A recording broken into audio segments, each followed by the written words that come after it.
Day 12 of the lockdown. Hey there, Jared. Wait a minute. Who watered you? It wasn't me. It was the one-armed man. Are any of you all experiencing a mental, psychological, or emotional spasm or pain of some kind? Maybe some sort of ache, because your life as you know it is not going to be the same. You can't go back to the way things were, nor is this going to leave you being the way you were before this all began. So are any of you all experiencing an... Alright, I think you got the point. Kya? Things that happen to us, things that happen to people we know, things that happen in our surroundings, a lot of them have... No explanation. That's what makes life so agonizing, bewildering, and downright disorienting for even the best and most resilient of us. Caught off guard, caught by surprise, caught on a bad day, caught at a bad time, caught by the wrong person, caught for the wrong reason. We do feel caught and strapped very often, isn't it? Okay, wait, hang on. That's exactly what we try to do, right? Hang on. And how do we try to do this? We cope, hang on, and try to maintain our equilibrium through 3 methods. Do you know what they are? Nay. Don't worry, I'll explain it as always. The first coping method is that we surround ourselves with news, with information, with trivia, because there is a certain comfort that we seek out from buffering ourselves with all these voices and opinions and thoughts and educated insights into the situation, as if that will in some way insulate us from the stress. No harm in that.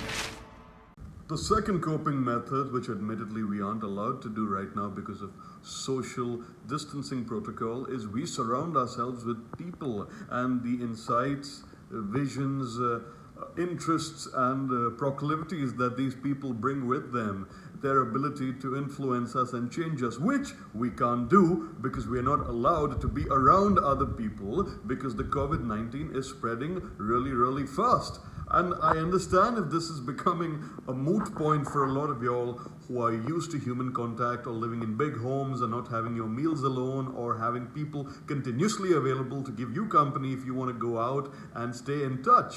I mean, consider this situation. You want me to shake your hand? I insist. If you insist.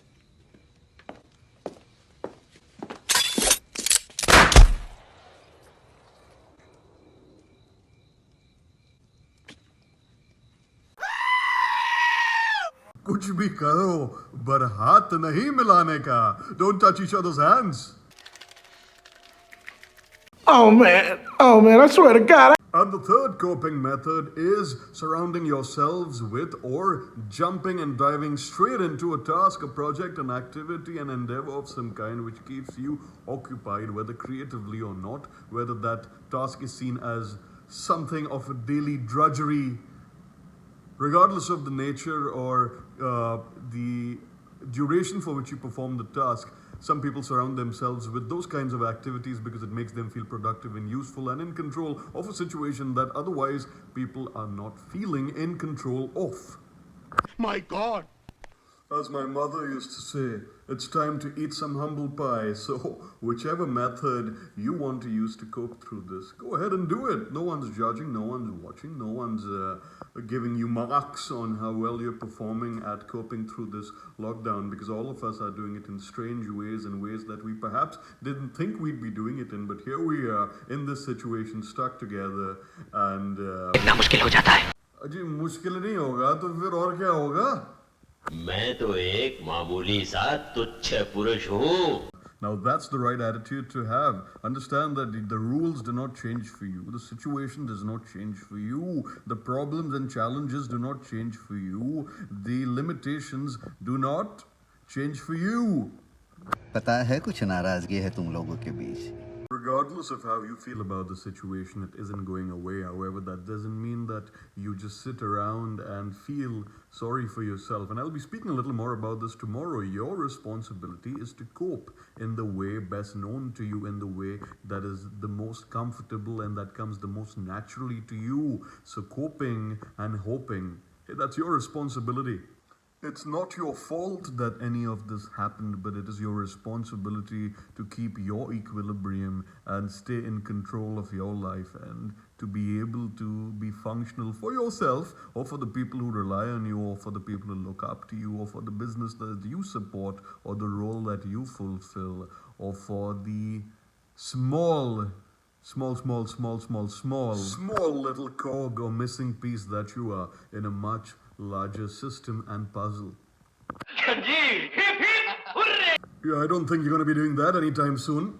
So do you want to cope using information with the support of people in the virtual world, of course, or through tasks and activities? You get to pick. You will miss your friends, you will miss normalcy, you will miss being in control, you will miss being in your regular state where you didn't have to worry about washing your hands. Of course you will worry, which is why this entire video is dedicated to coping mechanisms and helping you understand the various means in which people cope. So don't worry so much about whether you have cracked some perfect formula to coping through this situation. As I said, everyone is doing it in their different ways. Everyone's doing it in ways that make sense to them. So hang in there. We're all in this together.